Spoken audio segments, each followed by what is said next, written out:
closure of Abala Road by TPLF militants said to hinder transportation of WFP food aid to Tigray.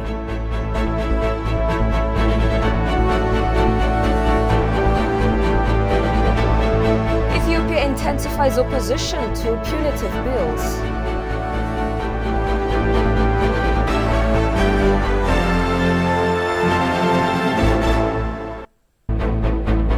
And face-to-face talks between Russia and Ukraine delegations begin in Turkey.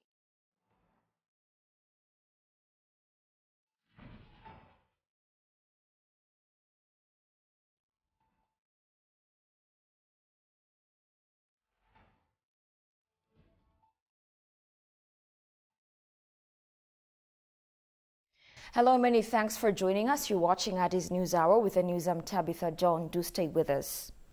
President Ismael Omar Gilley has returned to Djibouti after concluding a two-day official visit to Ethiopia. The Djiboutian president held talks with Prime Minister Abiy Ahmed on bilateral, national and regional issues of mutual concern. In their discussion, the leaders stressed the need to strengthen economic cooperation between the two countries. President Ismael Omar Gilley also visited the Information Network Security Agency INSA headquarters in the capital, Addis Ababa.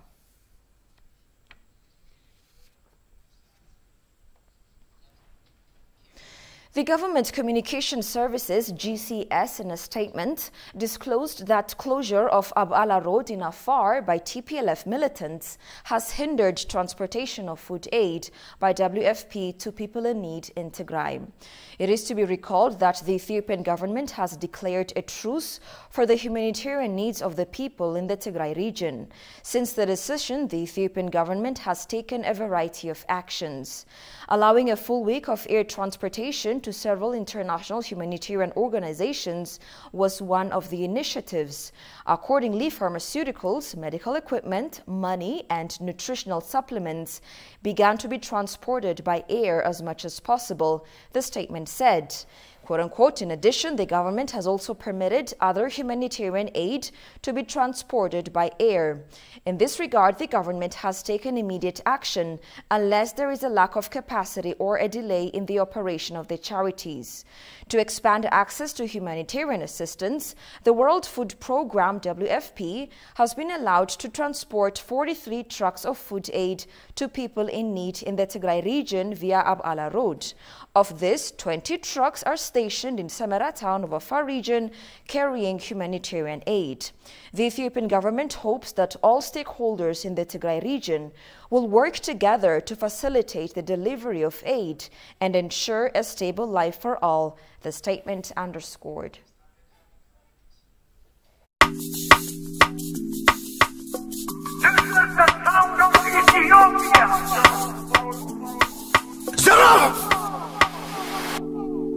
ወደን ኳይደለም ክዳችን አንዴ ላንዴ ነቃ ልባችን በቃ በቃ ስንል ሹሩሩ ባፍዛ ደንግዝች መኖሩ ታንኳና ማስገሪያው በእጃችን ባሁን ማይቁም አለ ደጃችን ያሳን እናውቃለን እሾኩን ጥንትም አበላሉን ብልሃቱን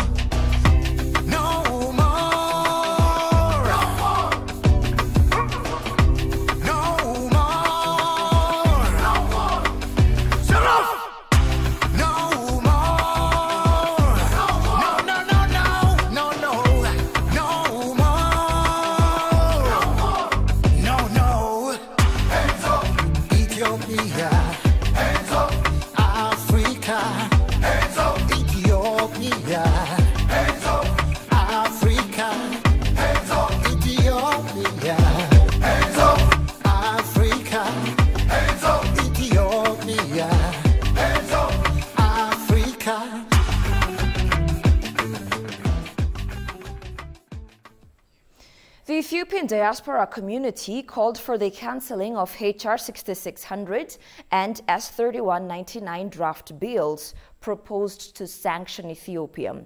Large numbers of Ethiopian and Eritrean diaspora communities gathered opposite the U.S. Capitol Hill, shouting slogans against the bills. Alula Teklamarian brings us up to speed. No more! No more! HR 6600 and HR 3199 will undermine the current peace progress. Seeking the U.S. Congress to withdraw the H.R. 6600 and S3199 draft bills, both Ethiopian and Eritrean diaspora community members gathered in front of the U.S. Capitol Hill. They strongly opposed the punitive bills against Ethiopia. We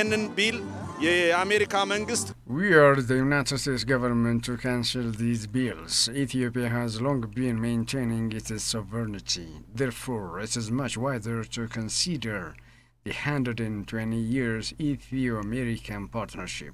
Congress እና ለሴኔቱ ኢትዮጵያኖች እንደማንቀበለው We Ethiopians will never accept the bills. We also want to divulge the unfairness of the bill. The diaspora community further expressed commitment to intensify efforts until H.R. 6600 and S3199 draft bills are vetoed. We have distributed flyers at every office of the senators and Congress members. So far, we let our message cognizant. በቀጣይነት የሚያደርጋቸው የስልክ መደወሎች የኢሜይሎች Our next job will be having them contacted via telephone and email addresses. And today's event is so successful. It is to be recalled that similar demonstrations were held in New Jersey and San Francisco cities. The punitive H.R. 6600 and S3199 are said to target the crippling of the East African region as a whole. Talking to ETV, an economic and human resource expert pointed out that drafters of these bills want to see a weak and debilitated Horn of Africa convenient for U.S. interest only. Unlike their names, the draft bills actually go against protecting human rights or ensuring peace and security. Rather, they are meant to serve as sticks against Ethiopia for standing up to U.S. intervention. Jerusalem Betha has the following account. Some the U.S. Congress members have formulated a bill and pushed it to be enacted and put into effect. The punitive sanctions of H.R. 6600 and S3199 go against the long-standing and historical relations of the two countries. Through times, these Congress members have been trying to put undue pressure and interventions on Ethiopia in many ways. Mostly they have used international institutions including the United Nations, European Union and other Western nations to put pressure on Ethiopia. However, if their mission is only protecting human rights, ensuring peace and security, there should have no need to put the economy of this nation in peril. The scholar also stated that the U.S. and its Congress members intend to weaken the East African region through sanctions and have made countries like Iraq, Libya, Afghanistan, among others. Their intent is clear, and they don't have an interest to see powerful nation in the region. Their ultimate goal is to pave the way for a puppet government in East Africa. That's why they have tried to put these draft bills to by interfering in our political, security, and economic affairs. The resolutions are designed to make the country dependent on the goodwill of others to advance its political, economic, and security interests, besides severing the relationships between the Ethiopian diaspora with the homeland. The United States had been pursuing sanction regimes against Ethiopia via the Security Council, an attempt that was vetoed by Russia and China. Ethiopia and China have inked an agreement to provide the Defense Referral Hospital in Bishoftu with cutting-edge medical laboratory infrastructure.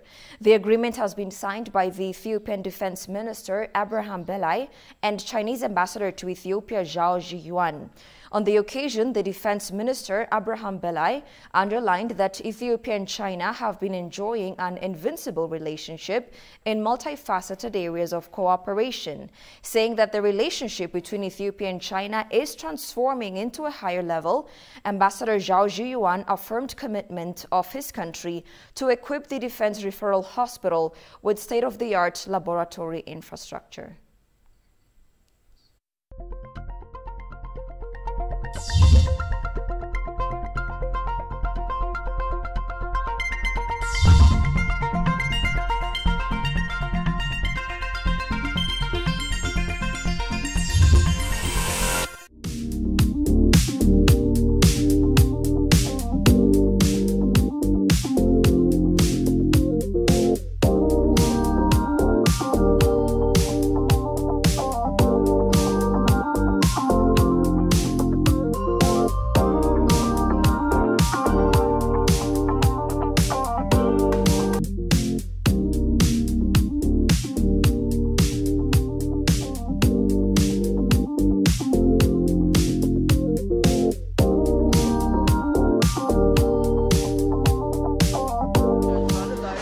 የጅማ አይከን የሆነው አባጅፋር አደባባይ ዛገኛለሁ እቺኛዋ የምታዩት የመጀመሪያው ቆንጆዋ በሬዱ ጅማ የሆነች አንድ ጀርመናዊ ወዷት አግብቷት ጀርመን የወሰዳት ልጅ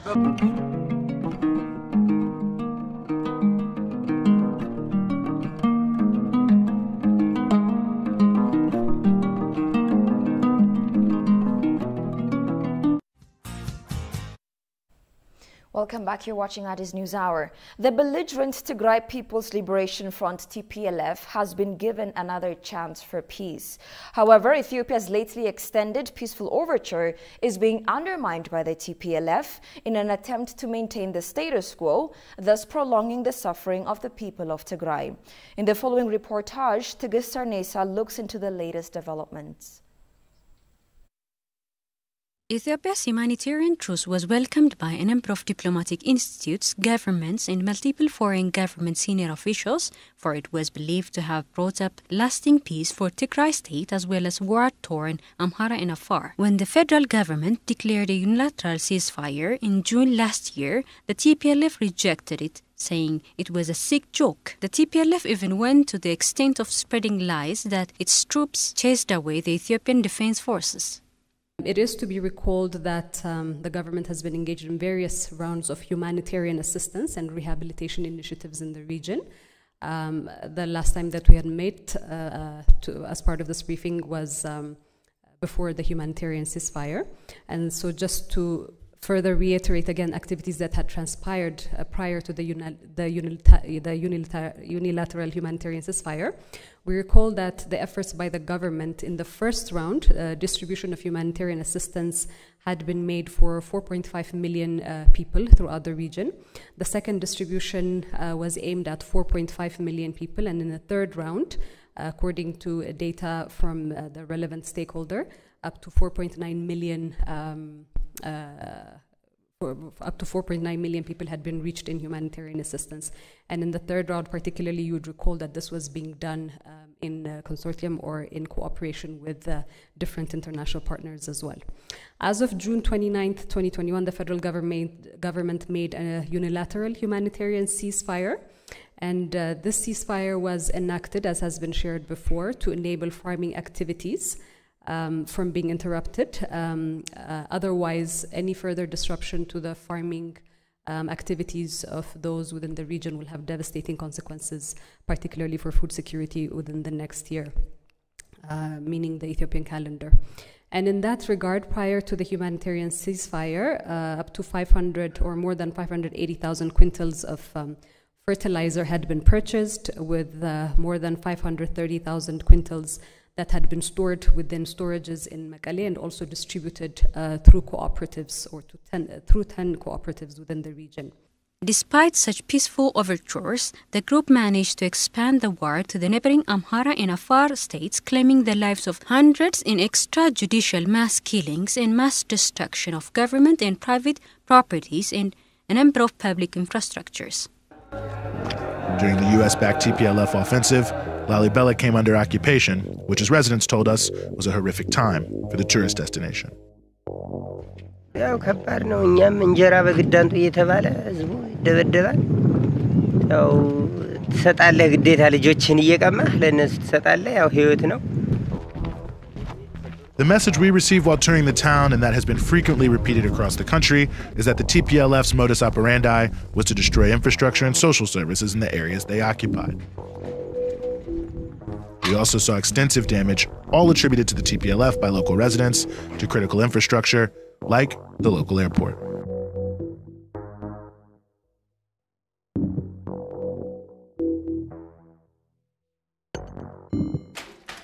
This is a delivery room that we are in now here in a health center in Lalibela. We were told by locals of the Lalibela area that during the TPLF occupation that 4 women died from childbirth because this facility was non-operational. There's blood still, there's still vials of blood and forceps and all the equipment OBGYN would use for a pregnant woman. Here's what looks like medicine, lots and lots of medicine. thrown all over the ground, crushed, and stepped on.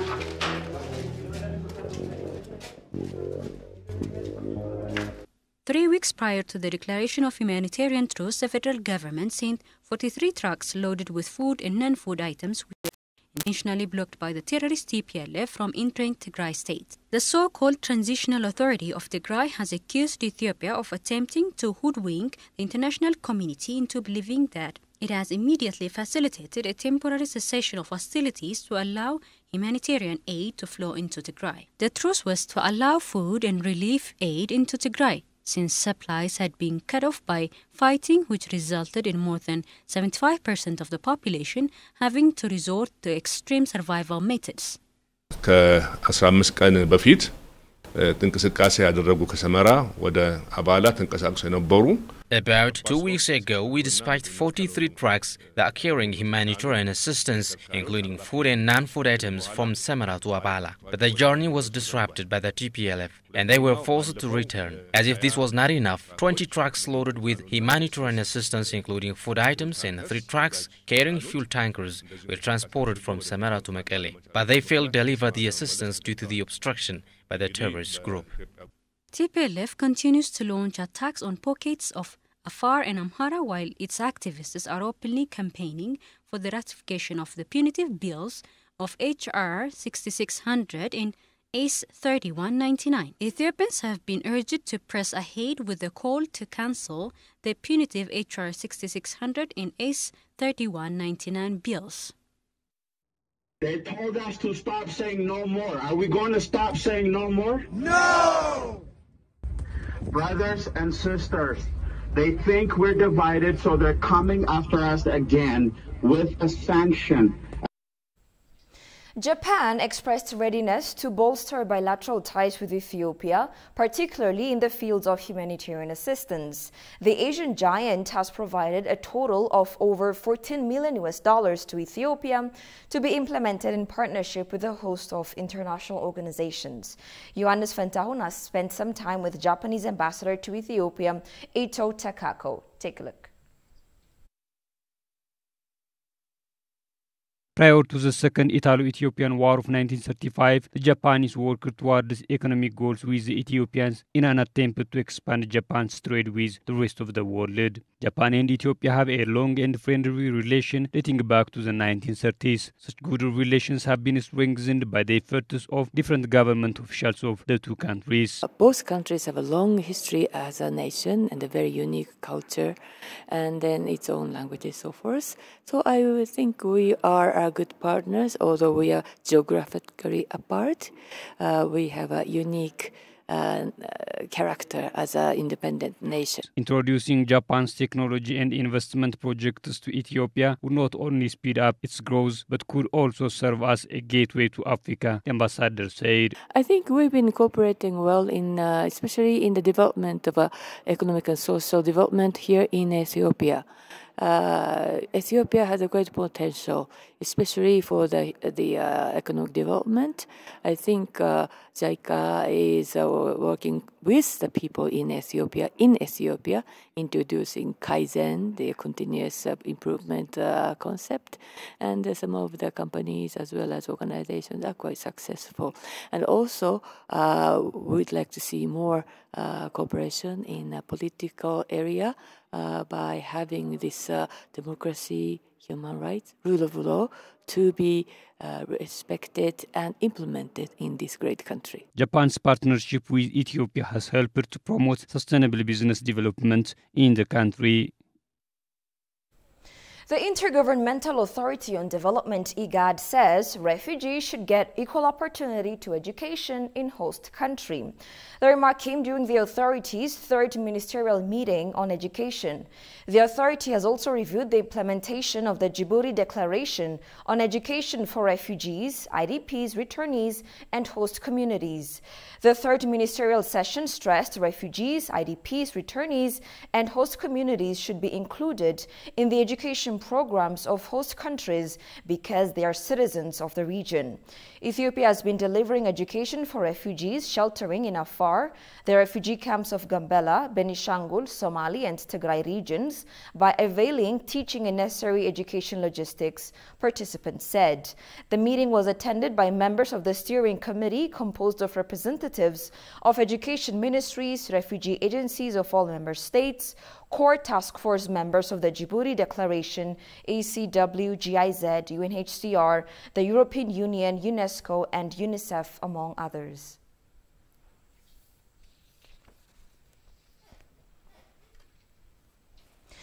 The National Electoral Board of Ethiopia unveiled its findings following months of scrutiny into complaints lodged by contesting political parties. The board and leaders of the contesting political parties have held thorough discussion on the findings meant to help the parties make positive strides in Ethiopia's politics. Providing remedy to the house arrest of OLF's leader, Dawood Ibsa, remains one of the shining achievements of the initiative. Daniel Kasaun takes us through the following story. The National Electoral Board of Ethiopia held a discussion with political parties on its findings for the complaints lodged. The board's investigating team has been looking into the pertinent matters provided to it from the political parties in order to come up with adequate response. This has gone on during the course of the past 4 months, and the board has now unveiled it to leaders of the parties and the media at large to make things clear to the public. Board chairperson indicated the investigating team has been instrumental in finding remedies to cases like jailed politicians, soliciting and allocation of finances, and for the respect of rights of the parties, among others. The government has allowed finance for the legally functioning parties. Some of you have conducted your General Congress as per our schedule. This is commendable. The struggle you're waging is vital for our work. We need to share experiences. We need to maintain our strides to share responsibilities accordingly. There are lots of things to be discussed at the level of the Joint Council. Of the many findings, the release of OLF's leader, Dawood Ibsa, after nearly a year of house arrest is quite an achievement.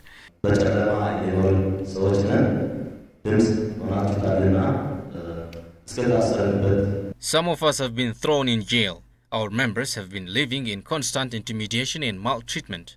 I want to commend the board of creating such a conducive environment for us to participate peacefully in order to gain positive results for our problems. This is a great leap forward. Chairperson of the Ethiopian Citizens for Social Justice Party recalled the many places where they appealed for in connection to the 6th general election. We appeal for the problems our party members encountered during the election. We had quite disturbing cases from various parts of the country. Some occurred in Oromia while others were committed in SNNPR. We lodged all complaints to the investigative team of the board, which responded more or less well. It's to be recalled that the government has allocated 50 million birr for the political parties.